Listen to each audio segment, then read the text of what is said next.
Hi, for this video, I'm just talking about. I'm just ranking my EA games. So EA games that I have collected like over the years. Um, EA games, first person shooters. There's been a third person shooters, open world games, RPG type games, and this is based on my collection. It took me a little bit to took me a little while to find certain EA games from certain eras and figure out where certain games rank. So I'm ranking them 10 down to 1. And what I do, like 10 and 1 is my most favorite, 10 being my relatively least favorite. So yeah, if you guys watching this, you guys know, right? Like, share, subscribe. I share the video all over, please. So EA games now.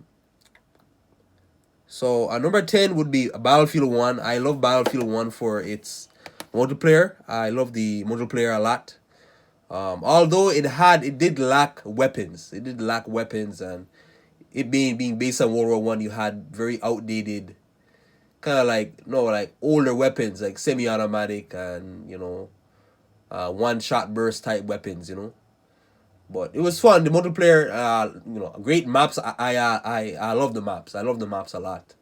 You know, a trench warfare, England versus Germany, France and Germany, and you have all these, uh, you know, the Ottoman Empire, Hungary and Italy, something like that. So you have all these different factions, and what was very nice about it too, the soldiers would speak like in the language, and it's so that added to the immersion of the game, Battlefield One, and yeah, and for some reason it's Battlefield. It's not really Battlefield One. It's Battlefield. It would be Battlefield 7 or Battlefield 8 or 6 because Battlefield 1 would have been years like in the early to mid 2000s. But yeah, a multiplayer, main multiplayer, and the war stories as well. The single player adds more to it. Battlefield 1. Next one, number 9 is Mercenaries 2. I love Mercenaries 2 for its open world and just the ability to call out airstrikes, and the factions in the game. Tons of factions, and the factions, they your allegiance, you're like a mercenary, and your allegiance kind of goes back and forth between certain factions, and depending on who you choose to go with, will affect certain bonuses like in the game, what you can buy, or certain type of airstrike bonuses or military tank bonuses, or but yeah, I call it airstrikes. That's the magic of the game, right? That's the magic of it. Moabs, artillery, carpet bomb. It's really cool, and you're fighting against a dictator. You're going against a dictator, so you kind of feel like all odds are against you. But with the factions, you really it really gives you that um, you know a sense of hope. Playing the game, and early PS3 games, again, early PS3 games, they with the PS3 generation had a lot of. I could see where they were starting to make open world games. They started to become more mainstream, and yeah, 2008 game, very fun, really fun, lots of blow up, and yeah, lots of nice areas. So the Mercenaries 2, Dragon Age Inquisition is number 8. Now, this reminds me a lot of Witcher, which is why I put it on the list. It's number 8 because I just love the approach where the dialogue options, different dialogue options, and the different factions. I haven't played this in years, so I don't remember some of it. But it's EA game and BioWare, right? BioWare has gone downhill over the years. But yeah, the same idea, similar to Mercenaries 2 with the factions, right? Different factions, and it's medieval based, political maneuvering, and but the RPG, I do like the leveling up system and the 4-player type co-op system, as well as the upgrade. The upgrade charts are, they're big. They're big and complex. You can be a rogue. You can be double. How is it again? A warrior, a rogue, a warrior, magician, or whatever you call it. I don't remember. A sorcerer. But yeah, you have all these different classes and they play differently. It's really fun. It's really, really, really fun. Tons of different weapons and enemy, a variety, lots of different sceneries that you go to and areas. It's really fun. But yeah, Dragon Age Inquisition. And number 7 is an older game. It's probably one of the first games I've ever played. Need for Speed Hot Pursuit 2, or the 2002 Need for Speed, I like to say. Probably the first EA game I played, but what was special about the game is that as a kid playing it, you'd always I want to get to the next tier of cars, or next level of cars, like see what's next in this area, or this area, or this area, like which playing it, you're obviously doing it to complete challenges, unlocking next tiers of cars, trying to get to the Lamborghinis, the McLarens or Ferraris, or Bugatti, so and so, and tons of challenges. And as well, you could be a cop. So there's the alternate perspective. You don't have to be a racer all the way through. You can be a police as well, and the police, they have their own upgrade system. It's pretty cool. Yeah, and great graphics for the time. It's early 2000s, so a good graphics for its time. That's like 20 years ago now. Early PS2 days. So yeah, number 7. Number 6 is Titanfall 2. A lot of these games, some of these games are going to be like more recent. Titanfall 2, I played a lot over the years. A lot.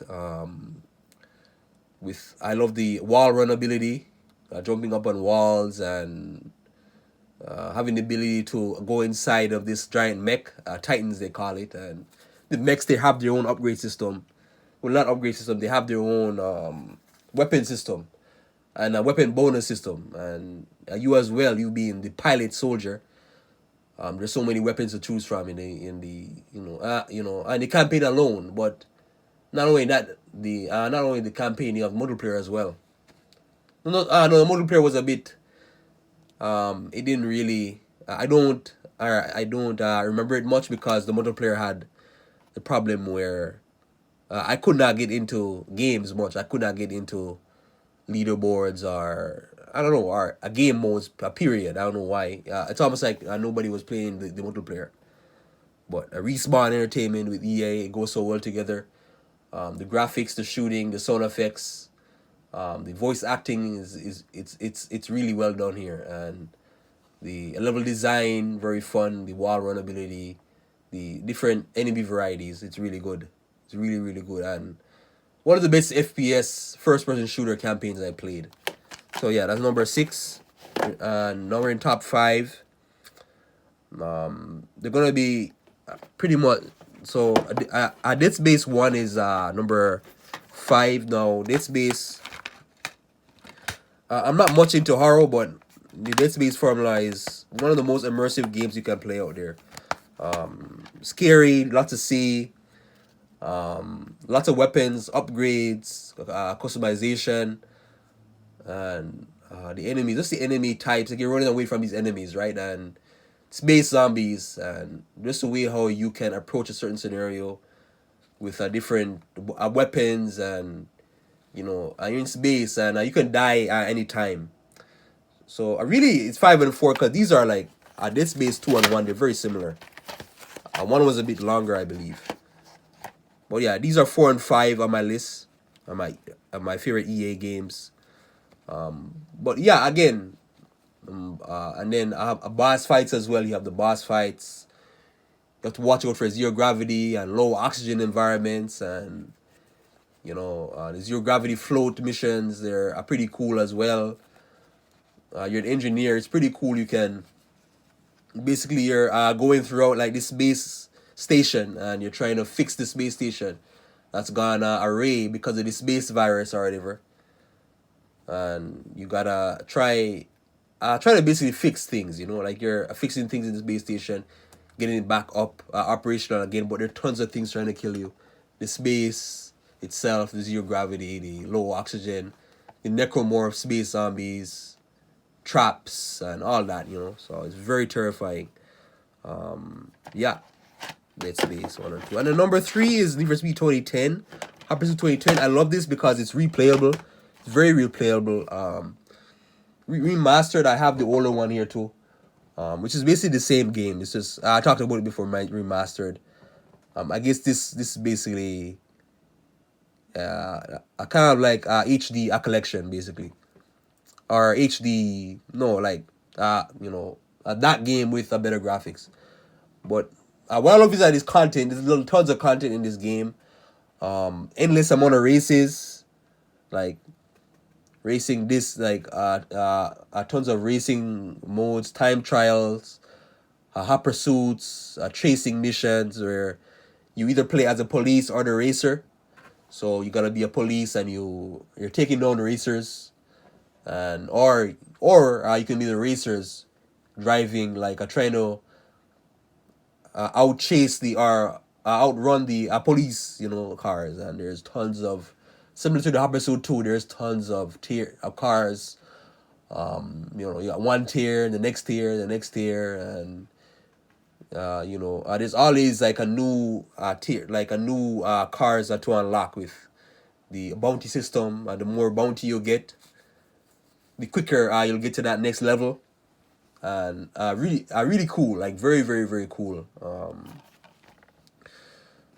And there's always that one car that I always want to unlock, or like a McLaren F1 or a Pagani Zonda or a Bugatti Veyron. And with the again, I could go on and on, but with this game is the sound is so realistic. It's very realistic. The driving is very realistic. The drifting, heat detection could use a bit of work, but just the content. The content is so much content in the game, and multiplayer as well. Yeah, multiplayer, which is a bit unbalanced. I would say that the multiplayer is a bit unbalanced, but everything as a single player, there's tons of things. And DLC, this is a remaster, so it comes with all the DLC from the original game. Number 2 is Bad Company 2, Battlefield Bad Company 2.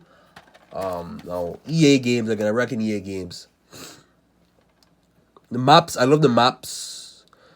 The vehicles are, you can go in, tanks, Humvees, helicopters, drones as well. This one even added in a drone. Although lack of weapons in this one, the Bad Company series was known for lack of weapons, but it made up for it for the maps and just the unique feel. It just had a unique feel to it. You don't see it much in, I don't know, you don't really see uniqueness much anymore in like FPS games. But this game again, like replayable. It's very replayable. I could replay the story over and over, and the multiplayer over and over and over, and finding out, going to the areas. The different areas in the map stand out a lot. Whether it be like different game modes, conquest, rush, team and deathmatch, and yeah, and the story as well. The story is there as well. It's a very fun story, which I'm gonna talk about in backup.